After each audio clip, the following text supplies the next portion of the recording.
How many of you have ever seen a scene like this on television? It's usually on some type of a police show. So here they are, of course, the bad guy's in the interrogation room, right? And he's sitting there, and some guy's all over him, and he goes, all right, you better confess or I'll knock your socks off. And he's all over him, he's spitting on the cops, it's going crazy. And then another cop goes, Frank, settle down, settle down. I know you want to kill him, but relax. Just, don't want to get yourself in trouble. Just settle down. Okay. Just settle down. Frank, go get a coffee for a minute. Just leave him to me for just a minute, and then I'll go. Then you can come back. Just go get a coffee. And then, of course, guys, listen. You might as well talk to me, because otherwise you're going to have to deal with him. And he's been institutionalized twice. He just got out yesterday. Manslaughter. It's bad.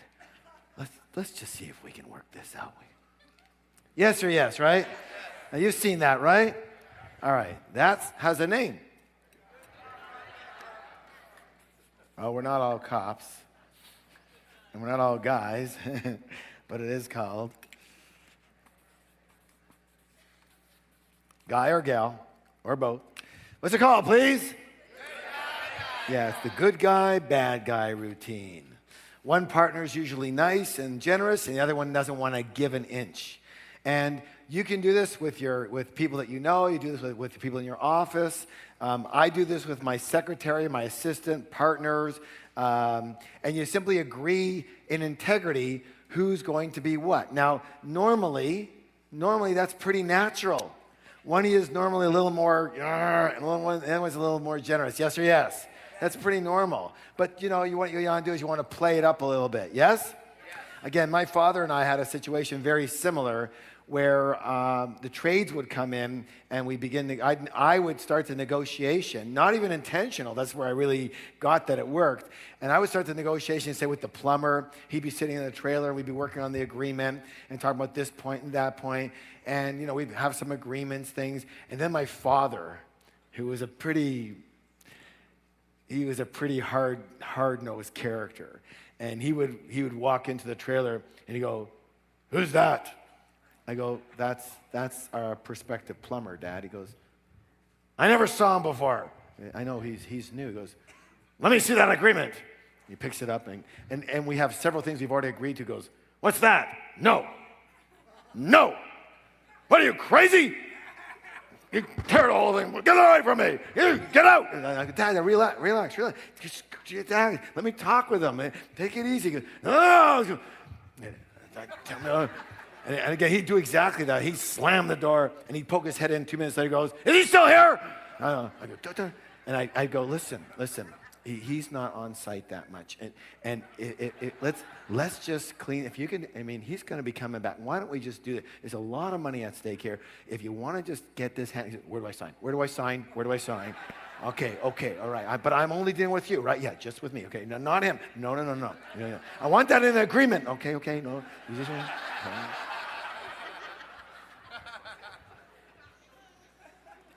Please stand up for the declaration.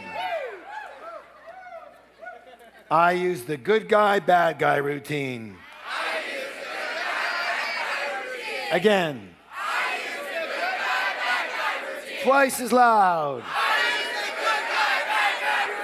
Turn to somebody, look at me, give me a high five, and say, "You're a girl up, Mrs. Mine."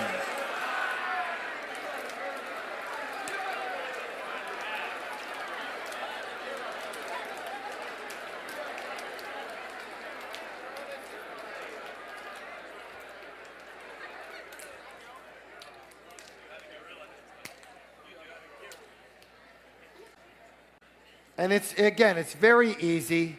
Sometimes, by the way, you can do it on a conference call. You could do it over the phone, in any way situation. Very often, I'll just have my assistant say, she'll always say, "I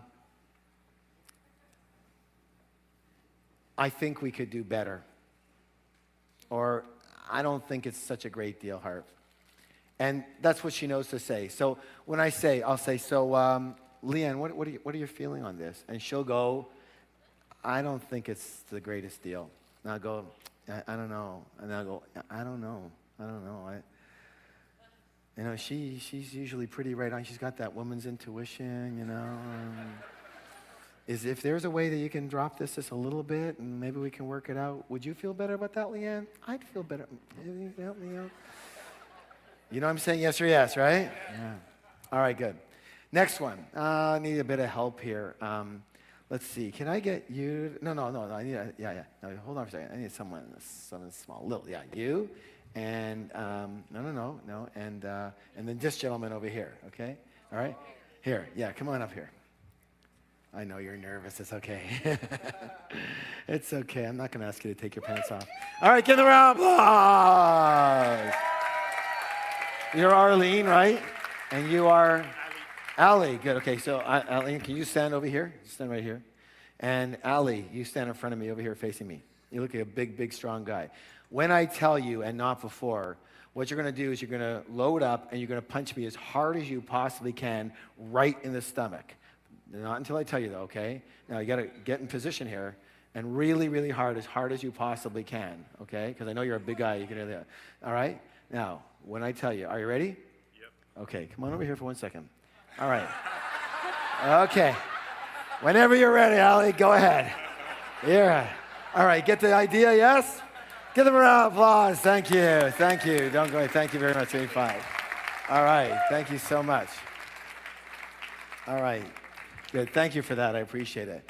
That's called what? Protect your position. What's it called? Protect your position. There's a misconception that says, if I give them a fair deal from the outset, they're just going to take it.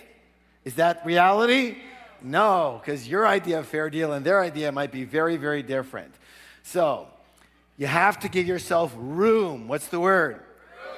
And the way to do that, room to negotiate, is you make a distinction between this.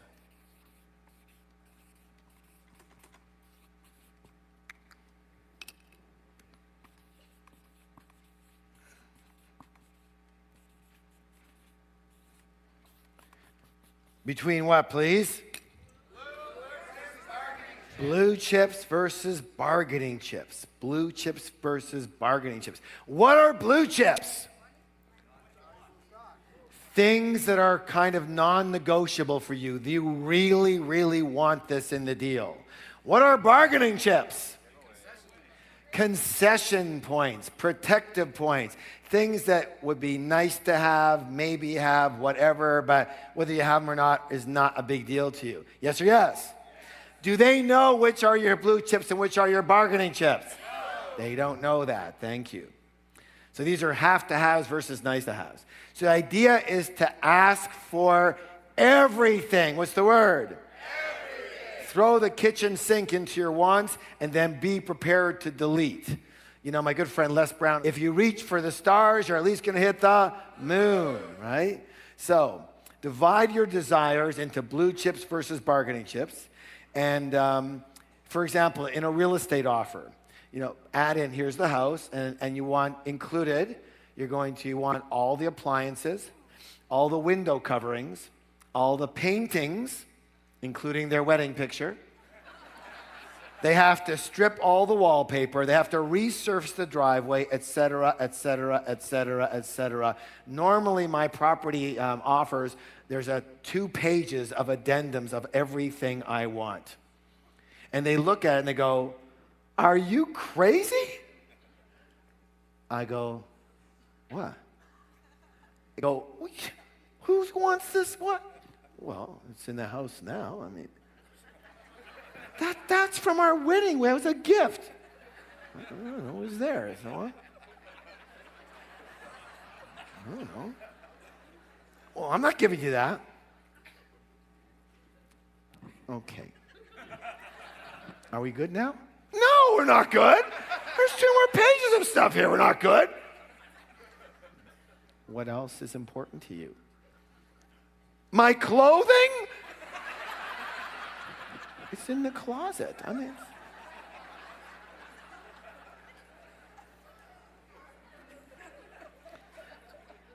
pretty soon you wiped out 76 items. You're left with the three you wanted. Yes or yes? Does that make sense at all? All right. Does it work every time? No. Lots of times? Enough times to put some odds in your favor? Absolutely. Very good. In business, if you're purchasing something, add in, you want free delivery, free shipping, longer credit terms, 90 days instead of 30 days. It's returnable if it's unsold or unused. Extra parts, extended warranties, advertising allowance or contribution, et cetera, et cetera, et cetera. Just load it all up there. Good or good? Whenever I buy shoes, I like to play this game. I started this many, many years ago. I was in the shoe business. I was selling shoes. One of my first part-time jobs, I think I was 15 or something, selling women's shoes. And I learned a lot from some really, really marvelous teachers. And so this is one of my favorites, and I do this all the time because it would kind of happen to me. And so I learned that. And so whenever I buy a pair of shoes, you go into a nice store like Bally's or something, and the shoes, there's no shoes that are cheap anymore, so it's $300, $400 for a pair of shoes. So I put the shoes, and then as I pick out the shoes, and then as I go to the cash register, I always I pick up some all protector, and I picked up some, shoe tree stuff, and I usually find a belt, and I'll find some, some type, a couple of pair of socks or something, and a brush and some shoe polish, and I'll load it all up here, and he'll have the shoes, and I'll take all this stuff, and I'll go, this is all comped, right? He'll go, what? I'll go, you're going to throw all this in, aren't you? He goes, I can't do that. I go, why not? These are $400 shoes. He goes, yeah, they're $400 shoes. You would think you're going to give me whatever. What is this, a few dollars here? He goes, I can't just give that to you. Well, what can you do? Well, I can give you the polish. How about the polish and like a belt and the 2 socks? I can't do that. Okay. How about the polish and the all protector and the 2 socks? What can you do? I can give you the polish and maybe the all protect and the belt's $100. The socks? Okay, 1 sock. Okay, fine. Thank you very much. Wrap it up here. Because I've got the load of stuff over there. He's gonna, he can't go nothing. I've had them say, I can't do anything. Say, you know what? I really like these shoes, and I just don't feel good about the fact that you said you can't give me anything. I'd love to do business with you, but I think the fact that I've been here so long, I've been here for almost an hour, and that's important to me, and I'm sure it's important to you. And I would like to not just like throw that hour away, and I'd like to buy the shoes right now. I'd prefer not to go to another store. If you can at least give me the shoe polish, I'll pretend I didn't see. Okay, just take the shoe polish. Oh. Yes or yes, right? You've been there, yes or yes? All right, good stuff. Please stand up for the declarations.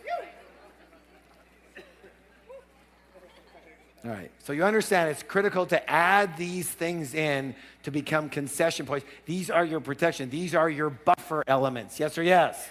If you don't have no buffer elements, you got a big problem. Okay, so here's the declaration. I ask for everything and end up with the important things.